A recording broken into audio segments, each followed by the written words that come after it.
So here we are, another week and another show. A late show. A late show. Shall we tell This them is why the it's late late? late show. So yeah, we've got some apologies to make. Really, Yeah. Graham was having his hair done, and he's literally just got out of the hair.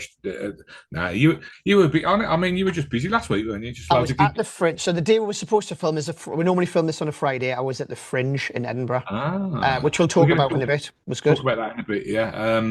So before we talk about that, just some sad news really this week. Friend to both of us, friend to many, James Dockerty sadly passed away a couple of days ago, and I just wanted to mention it. Really, he was a lovely guy. I've known him for many years, and he was just one of them blokes who never heard him say a bad word about anybody. He'd help anyone. He'd always got a smile, and he was just a really top guy. So He was, I just yeah. want to say I'm going to miss him, and rest in peace, Jimmy. Lovely We're guy, great customer, and he liked to have a drink. I would drink with him quite often at Blackpool. I remember one of the very early days of Blackpool when I was probably about 18 or 19 or something like that, and actually, funny enough, I passed this bar the other week. It's called the Crazy Scots Bar. And I don't know why we're all in there, but we're in there with some load of Scottish guys as well, and he was there. And I always remember him from that bar, and I don't know why. And he was always a barrel of laughs. He was just a nice guy, wasn't he? Genuine. He was just a lovely guy. He loved magic. He loved conventions. He used to go to Magic Live every week. Every year he went to that. He was at Blackpool every year. He came to the first three of my convention as well. So we saw the last time I saw him was in April. He knew he was unwell, and he knew that he'd got cancer and everything else, but he still came and had a great time. And Yeah, very sad. he's going to be missed. So yeah, just wanted to say that really. Yeah, thanks, Jimmy. We all love you, mate. Yeah. So what was we going? Oh yeah. So the reason we didn't film last week is we're both busy. We both had shows and jobs and things, and I went to the Fringe, and I thought I would quickly tell you about the Fringe. Yeah, So have you ever been to the Edinburgh Fringe, Chris? I haven't, no, and I'd love to go, but it kind of puts me off a little bit by how busy the whole place seems to be. And I Mate, you don't would know. love it. You would love it. Oh, So I took somebody up for the first time this year, and I know they want to go up again before the season finishes to see some more shows. okay. So if anybody doesn't know, Edinburgh Fringe, it's the biggest festival of comedy and arts and entertainment in the world. It's the biggest one in the world. Just to give you some sort of concept to it, it runs for a full month, start of August to the end of August, takes over Edinburgh City completely. There is hundreds, if not thousands of venues. To give you a rough idea, there is 90 magic shows. Just magic shows, 90 that run over the course. It's known for the comedy, isn't it? Yeah. For years before. Yeah. But there's so much stuff going on. There's every day there's around about 2,200 shows per day. Every day. And obviously some shows are on at 11 o'clock every day. It's the same show. For instance, Mario the Maker Magician, who was the first show we went to see, he's on 11 till 12 every day. I think he's 6 days a week. He has one day off. But where's his show? his show was in the University Hall, which was a big theatre. I can't remember what it's called, but it was a beautiful venue, fantastic. I reckon it holds probably about 200 people, maybe more. But it was a great venue. But that was the first show that we saw. And just so you know as well, they literally turn everywhere into a venue. Like I was in a It's a pizza. bar, isn't it? Yeah, Mate, any not space, just, basically. mate. I was in a pizza shop having a kebab at 3 in the morning, and there was a show going on in the corner of a proper show with paid for tickets going on in the pizza shop. They turn At 3 o'clock everywhere. in the morning. Yeah, yeah. The show was going on at 3 o'clock in the Yeah, morning. yeah. There was a show going on in the pizza shop. Oh, I'm not kidding. They go on. what show was it? There was also, here's another really cool thing No, for no. you. Hang on. Rewind. All What right, all show right, was going right. on at 3 o'clock in the morning in Yeah. the kebab shop? Yeah, we What show don't know what the was it? show was, but I went through the curtains because it was curtained off, and there was Right. a bloke stood on stage with his bottoms off. So I don't know what the show was. He had the top half was on, but his bottom half was naked, and there Was was it like probably a Donald Duck? Did we there do was, Donald Duck impression? there was about 20 people in the audience, and obviously the whole thing stopped, and they looked over at me with my head through the curtain, and I was like, "I'll just All, get me kebab. all I'll just chili get me sauce around kebab, your mouth and chili everything. sauce." No, it was garlic sauce round. No. Um, Here's another one that turned a Portaloo into a show. No. Yeah, yeah. So Why? there's no toilet in it. So the concept of this is there's 3 portaloos all thingy together, and 2 people go into the portaloo, and a flap opens up, and there's a comedian, and he tells you jokes for 15 minutes. So it's him doing a show for 2 of you in the portaloos for about 15 minutes. And how much would you pay to go into that portaloo for what? For that? I don't know. I didn't say how much it was, but you probably, I don't know. Some of the shows are free. Some of them you pay for. Some of them, the shows are free, and some of them you'll pay what you feel it's worth at the end of the show. But there's just so much happening, man. It's absolutely jumping. It's buzzing. Next year, you're going to come up with us. We're going to organise it properly, and you're going to come up and see some shows. So we went for one day, because you can get to there from Newcastle in an hour and a half on the train. So we got up there for we were supposed to be there 10:30 to go to the Mario show, but the train was delayed. It's another story. But we managed to do 6 shows in one day and get the last train back the same day. 6 shows. So talk us through it then. So you did Mario the Maker Magician, who's a kids entertainer who does kids stuff like nothing you've ever seen before. I've heard it's really good, yeah. He doesn't take the mick out of anybody. He doesn't do any silly like kids things, wand, you know. He doesn't do anything where he feels, not that I think kids magicians necessarily make kids look silly, but he doesn't do anything to make anybody look silly at any point. He's very much like really praising everybody. Oh, you're amazing. You're the most amazing child ever in the world. And you're going to be so amazing at doing this, and you're so good at doing that. And he really hypes them up. And to the point where it's a little bit emotional, actually. And that sounds really weird. You think, how can a kid's magic show be emotional? But it is. And I've seen him a couple of times because we had him at South Tyneside a couple of years ago. So anyway, we saw that. Then we saw a comedy showcase, which was 4 comedians who've all got their own shows. They come in and they do 15 minutes each in a show. So they're trying to get people to go along and buy tickets for their main Exactly. show. But what's really good about that is you get to see 4 comedians, and if there's one that you like, you go and see the show. The other, if there's 2 you don't like, you're only seeing 10 minutes of them, so it's not the end of the world. A bit like a dealer demo at a magic convention. Exactly. Okay. Then we saw another showcase, which was 2 magicians and 2 comedians. The 2 magicians, before you ask, was Tom Brace was doing a routine. Do I know Tom Brace? Tom Brace has been doing Edinburgh Fringe for a lot of years. He does, well, how can I describe him? He's got a beard. The thing he does probably well known for is he gets into a sphere, a ball, and he puts one of those leaf blowers in, and all the predictions are flying around, and he grabs one and comes out. Yeah. That's probably his known effect. He did a routine. Angus Baskerville, who I've never seen before, he did a routine, and then there was 2 comedians. Then after that, we went to see. How was Angus and the 2 comedians? Good. Yeah, good. The bar was tiny. This was in a cellar bar of a pub. There was probably 12 of us in the audience. Right, so it was a very poor audience. 3 of us were magicians in the audience. Tom Brace got up and he needed 7 people. So by the time we got us 3 got up and a few others, there was literally 3 people left in the audience. Yeah, there was nobody left in the audience to watch what he was doing. It was but it was funny, you know. I had a great time. A couple of beers. Then we saw a thing called the Mr. Thing show, and I'm just quickly briefing over that. That's the best show we saw of the day. This is picture a live TV show, a live studio audience, like a Jonathan Ross type show, but it's been broadcast to nobody, live to nowhere. But they've got cameras and there's loads of technology and video screens and stuff, and the audience become the celebrities on the show. So I mean, how do you think up something like that? I mean, that's great, isn't it? And there was a puppet. There's a puppet in the show who's Mr. Thing, who's part of the show, and there's 2 presenters. There's a live band in the corner, so they're playing like all the intros and stuff. So when they pick somebody from the audience, you go backstage and there's some curtains. You go, right, what do you want as your intro song? And you go, I don't know, something Britpop, and they go, what about this? And they go, ladies and gentlemen, please welcome, it's celebrity Graham Shaw. And then the curtains open and the person comes out in the big yoke, and it was just really good. You actually have that as your thing. I wasn't in the show, by the way. I was in the show. Although I'm going to tell you this, I was bricking it, because he kept saying at the start of the show, when you go in, there's a QR code that you scan as you're queuing to get into the little theatre thing, and he asked for like your name, your age, and then I think it was something like your party trick.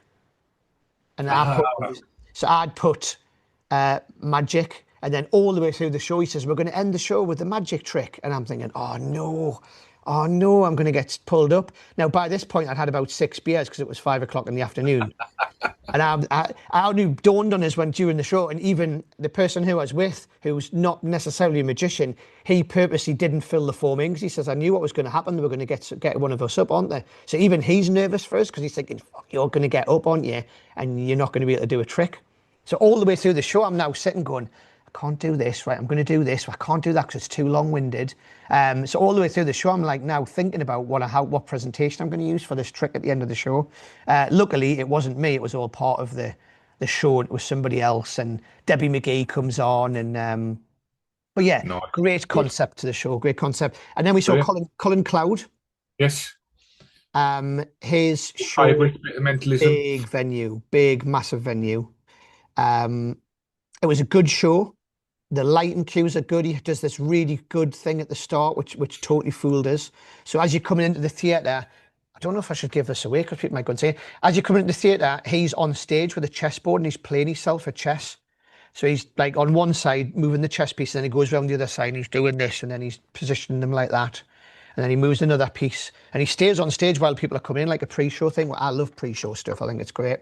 And then as it's presented, he's still on stage at this point. Ladies and gentlemen, please welcome Colin Cloud. And literally, as he said that, the person who's playing the chess game walks off stage, and Colin Cloud walks through another door on the other side of the stage. So at some point, there was a switch of Colin Cloud, and I totally missed it. Totally flew by us. And I didn't see it coming at all.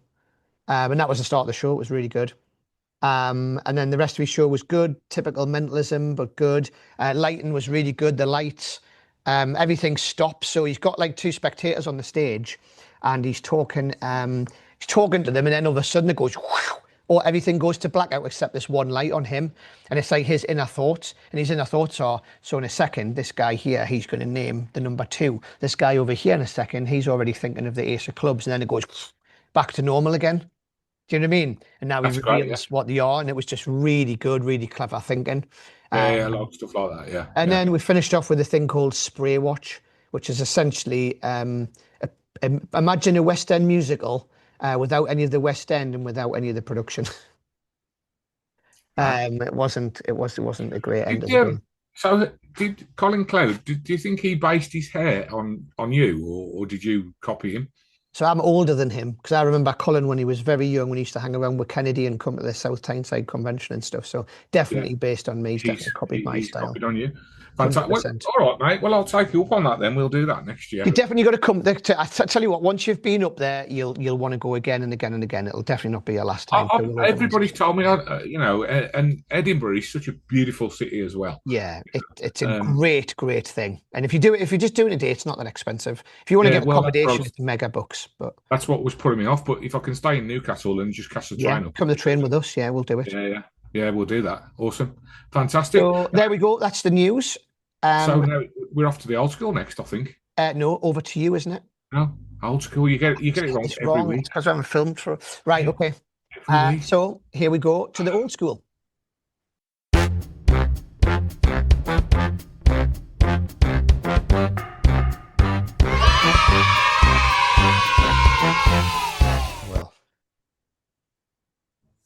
So here we are. It's old school, but actually, before we do that, sorry about this, but Sebastian's here. Are you coming in, Sebastian? Come on then. Come and say hello. Hi. So this is, come in here, sit there. This is Sebastian. So we're talking, we have talked in the past about the Junior Magic Circle. You're in the Junior Magic Circle, aren't you? Yeah. And do you like magic?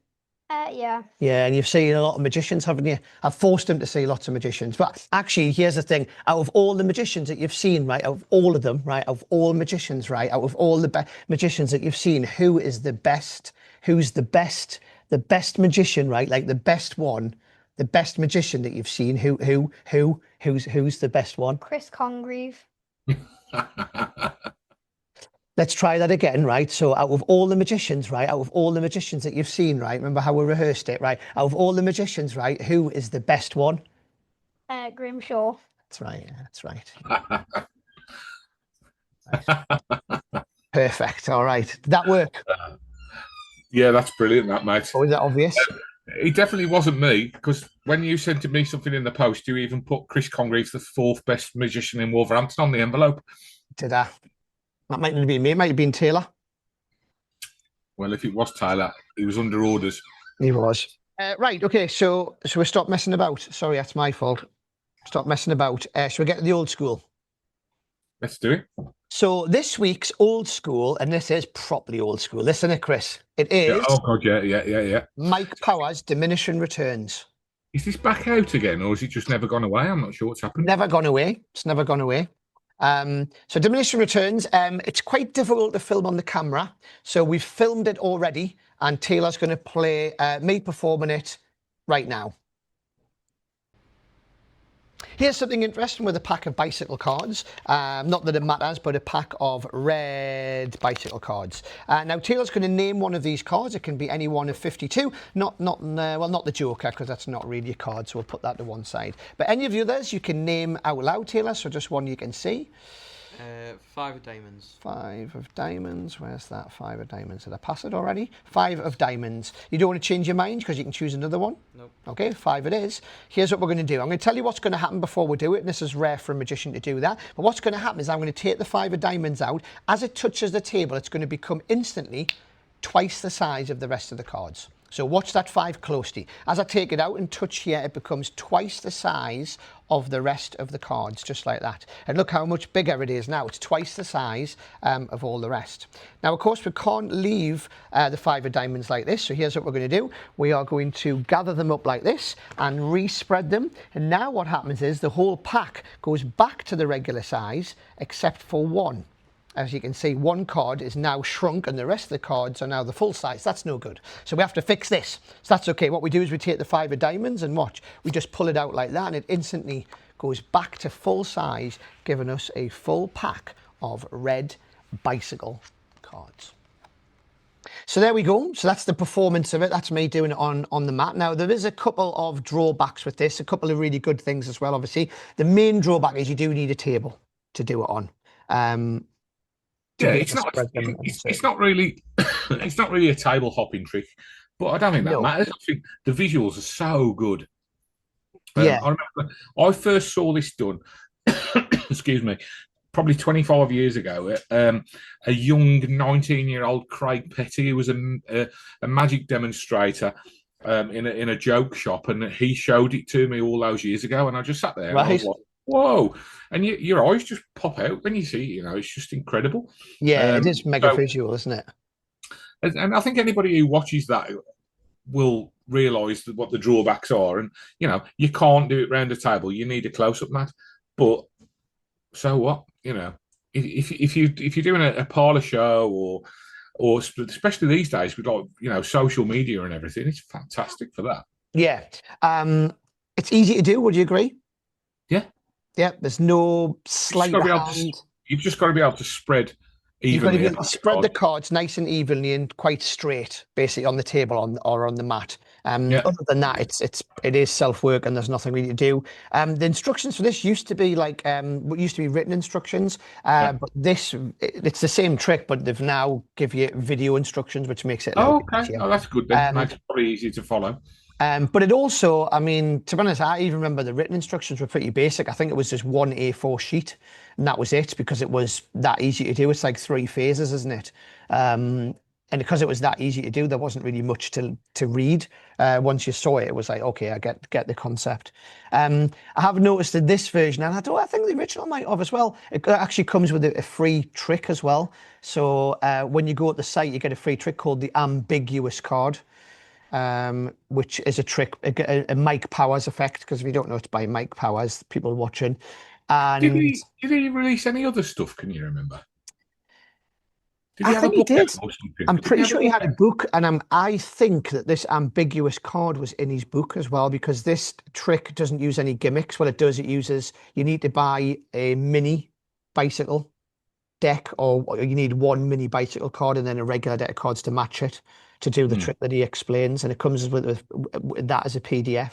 Is that the one where you riffle the edge of the card? That's it. That's it. Yeah, that's the one. Yeah, that's the one where you riffle it and it pops out. Yeah. So it comes with that free. And I think for the price, bearing in mind it's a fully gimmick deck, is $17.99. That's not. I mean, that's cheap as anything, isn't it? Packet tricks are more Very expensive. cheap. I think it's actually too cheap. We'll put the price up then. But then you might Well, get done on a social media video saying that you don't go there. expensive.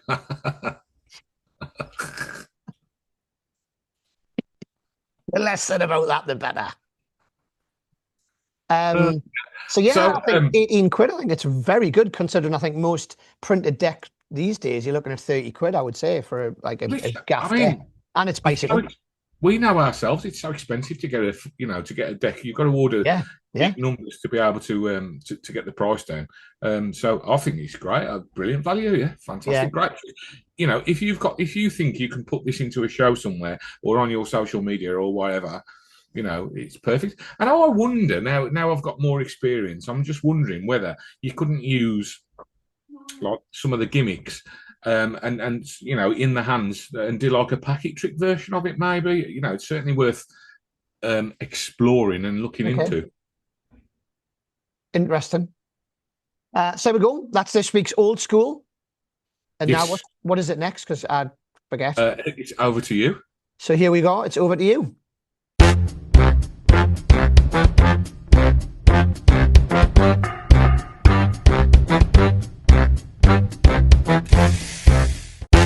Okay, so now it's over to you.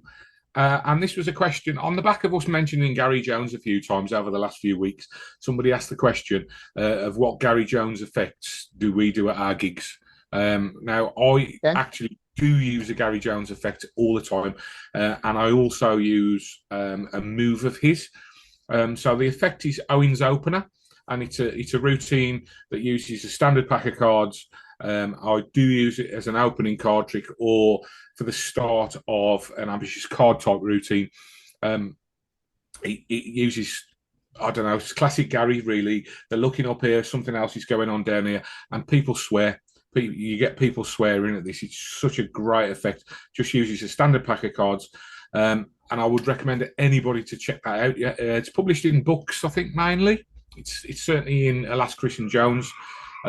Maybe in one of his Life's a Beach books, I'm not quite sure, but it's definitely in Alas Christian Jones, which was our sort of combined book. And I also use his Top Con Control, which I think I've shown you, and it is, for my mind, probably the best card control out there of getting a selected card to the top of the deck. It's invisible, completely invisible. It's great, and and it use that as Michael used to say, a springboard to go off and do other things. And I put those two things together for that trick, Owen's Opener. And also, he's just inspired me to create loads of other things, and I've got a lot of his thoughts running through my work because.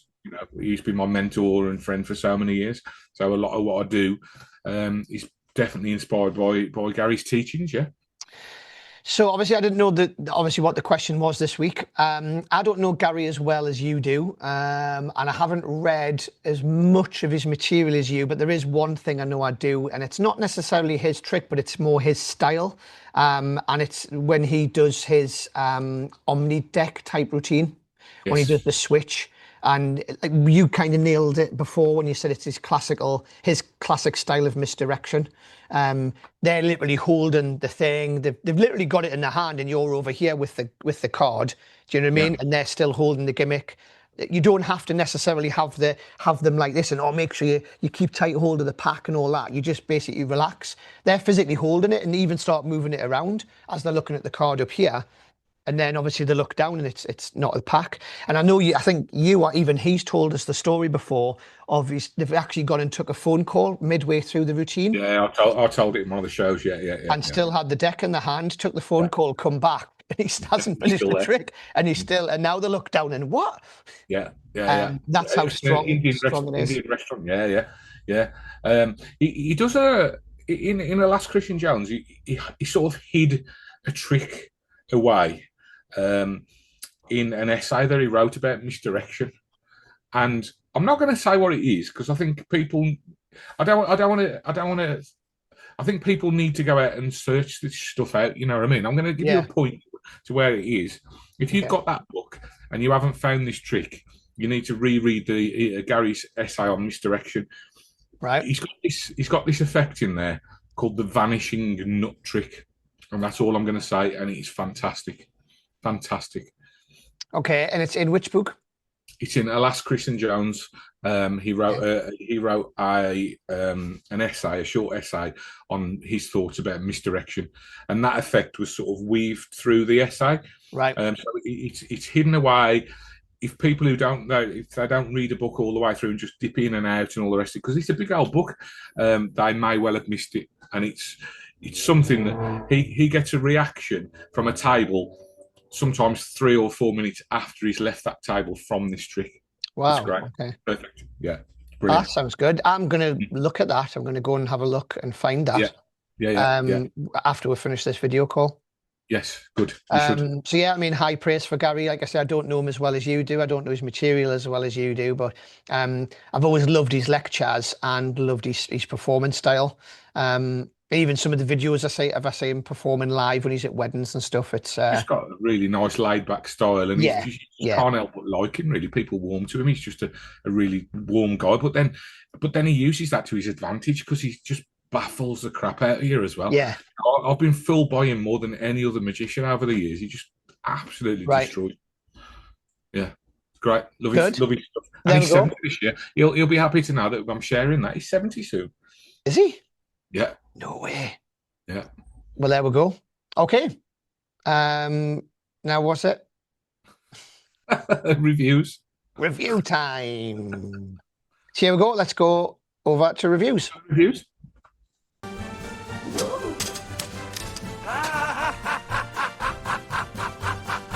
Bum, bum, bum, bum, bum, bum, bum, bum, bum. Are we saving money and doing the theme tune ourselves now? Yeah, would. Will it save any money now? It'll save Taylor a load of time. I know that for sure. Right, so first review on the show is this Sharpie Through, the all-new Sharpie Through by Mark Mason and Penguin. This is brand new, but it's an old release of Mark's. So for anybody, he did it originally as a cigarette through, didn't he? Yeah. Did an all-new cigarette through cigarette through card. Cigarette through card. So Penguin are now putting out all the Mark Mason stuff. Yes. They bought all the back catalogue of Mark Mason stuff, so it's all going to be coming out. Expect to see a lot of that stuff again that we saw back then 20 odd years ago. Yeah, and I'll tell you what, there was some belters, weren't there? Oh, there's some really good stuff, so it'll be good fun to see. Any favourites for you? Club Sandwich was my favourite, I think. Club Sandwich, we talked about that in one of our old schools, didn't we? I'll tell you what else was good. By Ian Moran, Whole Sensation. Do you remember that? Yes, the trick I always think was very good, and I used to sell loads of them, was Exact. It was a card at any number trick, and it was really clever. Yes, I do remember that, yeah. Exact blue packaging. I think Whole Sensation was my favourite, the Ian Moran one, where you got the two jokers and you just flick it and a card appears between them. Oh, yeah, I forgot about that. Yeah, I remember that. Slither. Really good. There was one called Slither. There was quite a few, actually, which was a lot. Yeah. Really old. Yeah. So, let's play the trailer for this. Yeah, there's a trailer, so here it is. Some magic tricks look impossible. This one looks ridiculous. Here's what happens. A card is selected, then a Sharpie is introduced and slowly penetrated through the top of the card so everyone can see it. They can cleanly see it coming out the bottom. Now you do something completely impossible. You show them the other side. And at the end of the trick, everything can be examined. This gimmick is meant to last a very long time. There are no flaps, no elastics, and for the first time ever, you're able to show both sides of the card. Okay. It's like something that's gonna happen that's not really happening, right? So maybe here, say stop. Stop. I'm gonna cut the deck right there. Yeah. This is going to be the hit card. Hold on to the deck just for now, the whole deck, yeah? Now, let me grab a Sharpie, right? Okay. This is a Sharpie, right? And so what I'm gonna do is I'm gonna rotate the Sharpie around the card, and then I'm going to push it right through the card. Doesn't that really look like it's going through? Yeah. But it's just an illusion. It's not really happening, right? It just looks like it's happening. But you can see the other side. I know you want to see. It really is going through, right? And I will remove the Sharpie. Look, I'll take the Sharpie back out, just like this, you see? So you can check the Sharpie. But go ahead, knock yourself out. Check the Sharpie, check the card, check your brain. I think it's melted. It might be melted by now. That's crazy. Almost like you're seeing things. This is Mark Mason's all-new Sharpie through card.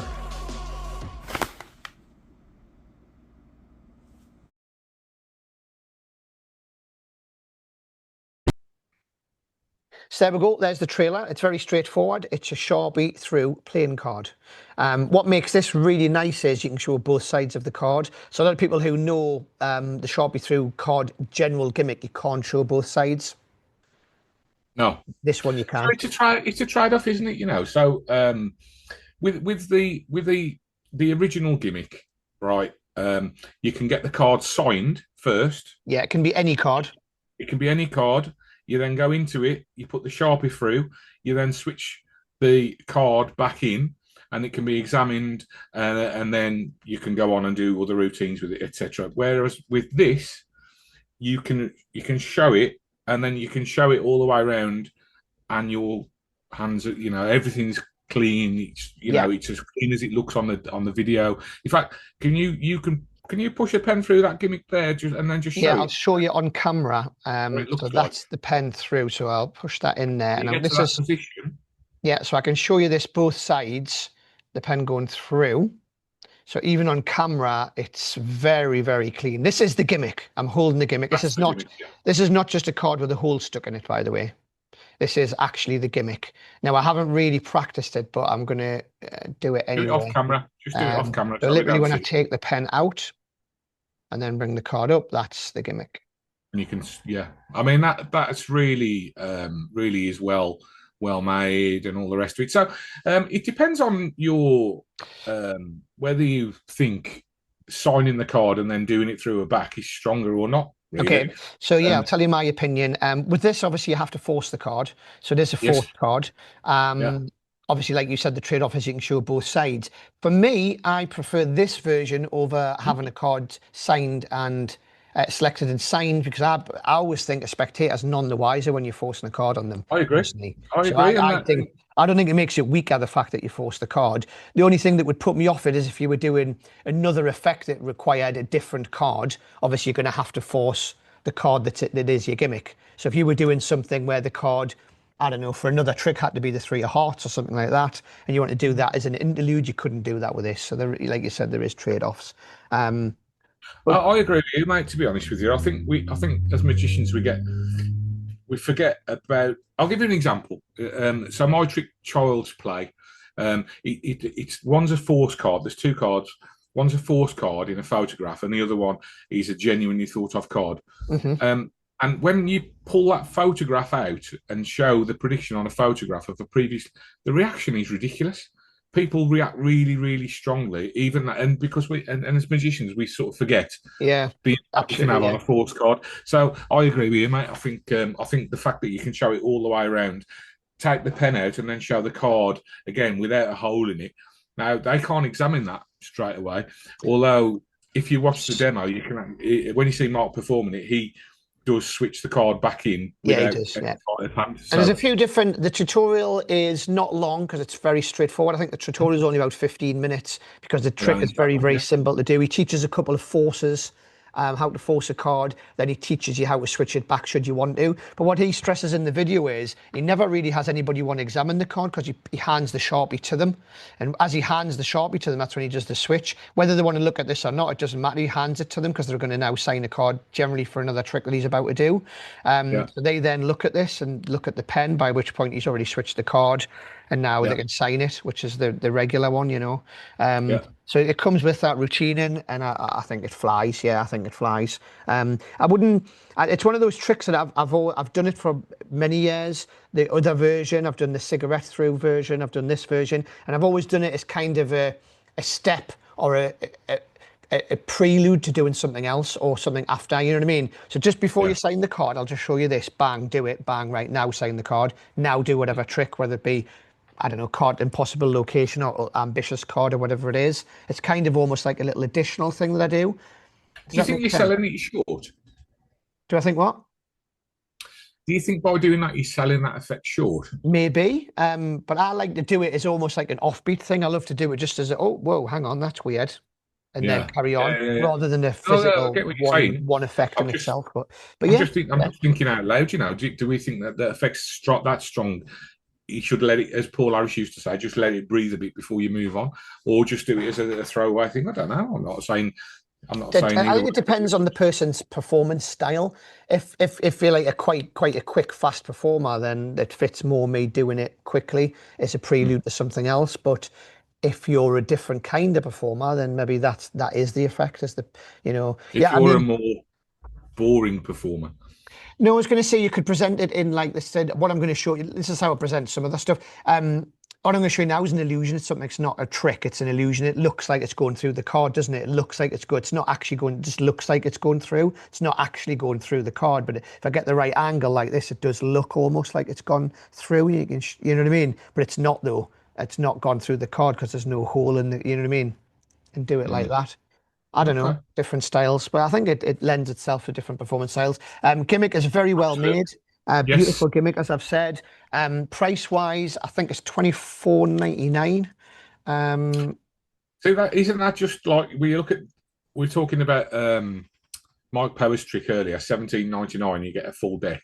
Yeah. And then $24.99. But this has been handmade as well, hasn't it? This it's not just like a printed thing. It's like been hand. It would have taken somebody quite a bit of time to make this gimmick. I think. When you it's one of those tricks that you buy when you see the gimmick, you go, yeah, that was worth 20. You know what I mean? You're not going to be disappointed with the gimmick. It's not a card with a hole cut in it, for instance, and then it is a very well manufactured gimmick, and you'll not be disappointed with the method when you get this in your hands. So there we go. Totally agree. Yeah. So yeah, just to wrap that up, do I like it? Yes. Would I buy it? Yes. Would I use it? 100%. I think it's good for hobbyists, amateurs, and pros as well. Totally agree with everything you just said. So yeah, same answers for me as well. Okay. You asked. There we go. I won't. And let's move on to our next review, which is what we're doing: digital penetration. Okay. Review number 2 is digital penetration. So, shall we watch the trailer for this and then talk about it? Let's watch the trailer, yeah. Okay, so here's the trailer. Floor here. Yeah. This goes all the way through. Incredible. Yeah. But now we're going to take your phone. You're doing all right. Got the latest one. You can see the QR code through that. Video this. Get me in as well. You can airdrop me afterwards. Can you see the screen? The dice goes on top. Just push with your finger. How's that feel? Solid, right? Solid. Cup your hands like this. Like this. I'm going to push with my thumbs like this on that dice, but just lightly. Have you got a screen protector on Don't this? break my phone. Have you got a screen protector? Yes. It might take a few seconds extra. Are you videoing? You got me in. You got me Got in. you in. Watch when I push. It goes straight. There we go. It's going. It's going. It's going. Oh, Keep pushing. Keep pushing until it goes straight through the center of the mobile phone. So there we go. There's the trailer. Don't know how long we're going to pause there. When you say, that was an uncomfortable pause, wasn't it? So when you watch the trailer of that and you see Dave Penn doing that, he's like, "Make sure I'm in. Get me in. Get me in." Did you see? Make sure I'm in. I've got to say, I loved Dice Through Mirror, the Ali Bongo effect that this is based on. And David, when you watch the explanation, he gives full credit to Ali Bongo, and then talks about how he won the Magic Circle Close-Up Magician of the year straight after, which is funny. But anyway, so it's based around Ali Bongo's idea, but you've got to hand it to the guys, to David and the team there. They've done a really good job of improving, dare I say, improving. Yeah, I would say it is. I would say it is improved. Yeah. So not only are you using an object, a borrowed object that somebody has got with them all the time, you're then doing something impossible with it. Not only that, but they have also improved on the way that the gimmick works as well. Yeah, Would you agree? I would agree. I agree with everything that you just said. The gimmick is very well made. It's manufactured by TCC. I know David's putting a few things out with them. TCC have produced the gimmick or the box. It looks like this. It's very well made. It's felt lined on the inside. Well, you've just felt it. Hey, it's what? I said you've just felt it.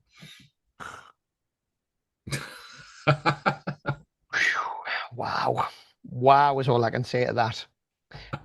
It is made to fit any size of phone, so just to show you. Did you say it was a little bit, you felt a little big?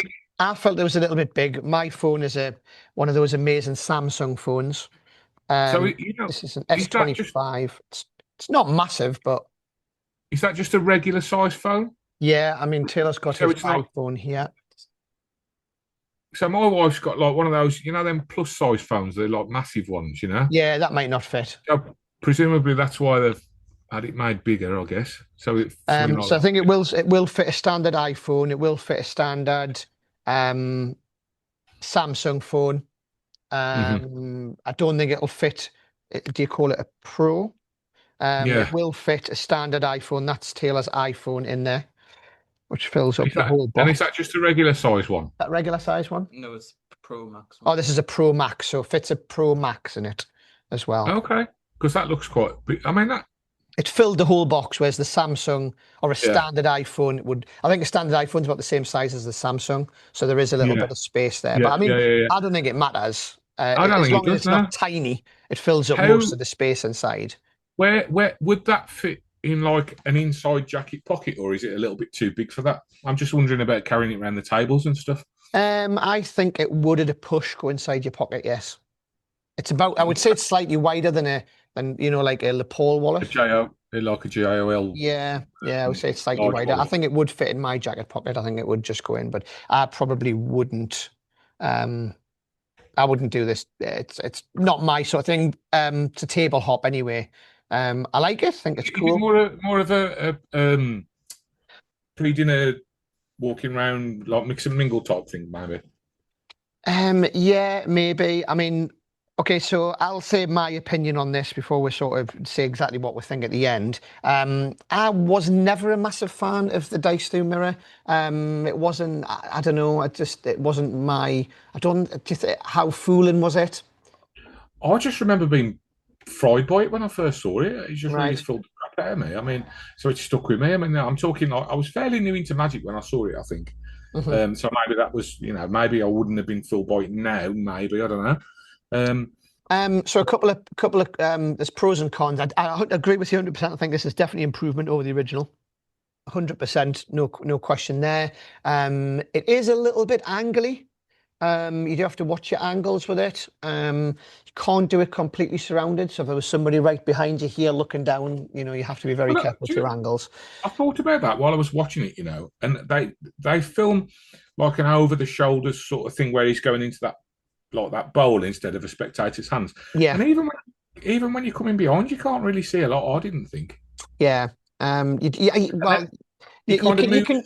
You can do it surrounded, but what I'm saying is you still have to watch your angles. It's something you have to be aware of. Yeah, it's not something you can just forget your angles and just do it anywhere, any place. You have to consider angles with it.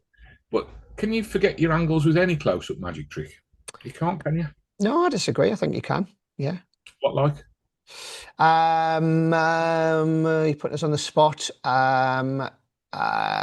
Crazy Man's handcuffs. Fair point. Well made. Any angle, anywhere, anytime. Yeah, true. Just off the top of my head. But no, I see what you're saying. I wasn't a massive fan of the original, though. No. I do think it's definitely an improvement. By using a borrowed object, it's definitely an improvement. And also, they've added something to the wallet that makes it a lot. They've added magnets to it basically. So when you pick it up now, it looks like a solid case, and I don't know. The whole thing's just really well thought through, I think. I love doing. I mean, don't get me wrong. I love doing stuff with borrowed objects, and I really like doing stuff with borrowed phones as well. Yes. Because I just think that's it's something that everyone's got on them. But yeah, I don't know. I think it's good. It's just not for me. Okay, fair enough. So do you like it? Yes. Would you buy it? No. And obviously you wouldn't use it. I wouldn't use it. No, I mean, don't make it wrong. Obviously, I would perform it in the shop and demonstrate it. It's just it's quite expensive. It's about £65 or something like that. Yeah, Is it's it? about 70 quid, I think, 69.99, I think, off the top of my head. Yeah, so it's quite expensive. I don't think it's overpriced, because I do think that the gimmick itself's lovely. It's really well made. It's like a proper nice leather, felted.